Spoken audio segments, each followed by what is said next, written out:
আসসালামু আলাইকুম। ফেসবুক সকলেই কম বেশি সকলেই চালায়, আমিও চালাই। দেখা যায় কারো মনের দুঃখ শেয়ার করে ফেসবুকে, তারপর কোনো কারো যদি সমস্যা হয় ফেসবুকে শেয়ার করে, কোনো উপায় না পাইয়ে ফেসবুকে শেয়ার করে। ঠিক তেমনই আমারও ফেসবুকে অনেক কিছু শেয়ার করি, মজার বিষয়, তারপর দুঃখের বিষয়, তারপর কষ্টের বিষয়গুলো আমি ফেসবুকে শেয়ার করি। ঠিক এই ফেসবুকের কারণে আমার এখন কাল হয়ে দাঁড়াইছে। কিছু মানুষগুলো আমার খুব শত্রু মনে করে নাকি।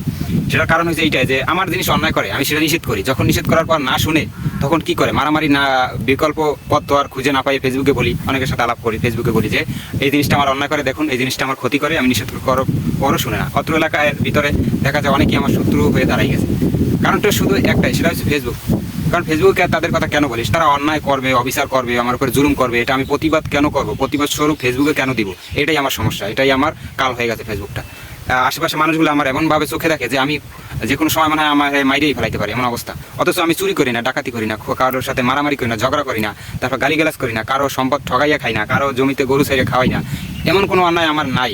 অথচ তারপর আমার চোখে দেখে না, আমার ভালো চোখে দেখে না। এক কথায় কেন দেখে না? কারণ এই ফেসবুকে আমি তাদের অপকর্মগুলো শেয়ার করি প্রায় সময়। কারণ আমার মুখের কথায় যদি কাজ না হয়, আমার অন্য বিকল্প পথ তো অবশ্যই তৈরি করতে হবে। আশেপাশে এলাকায় এরকম কোনো গার্জিয়ান লোক নাই যে আমার জিনিসটা অন্যায় করছে, আমি তার কাছে বিচার পাইছি। বিচার না পাওয়ার কারণে আমি এই পথ বাইছে নিয়েছি যে ফেসবুকে শেয়ার করি, মনের দুঃখ কথাগুলো ফেসবুকে শেয়ার করা হয়। এই কারণেই আজকে আমার বিভিন্ন ধরনের আইটেমের শত্রু আমার আশেপাশে ঘুরে, মানে আমাকে খুব ভালো চোখে দেখে না, খুব শত্রু হিসেবে জানে। যাই হোক, মনে হয় বেশি দিন বাঁচবো না, কারণ শত্রুগুলো যে কোনো মুহূর্তে ঘায়ল করে আমার ক্ষতি করতেই পারে।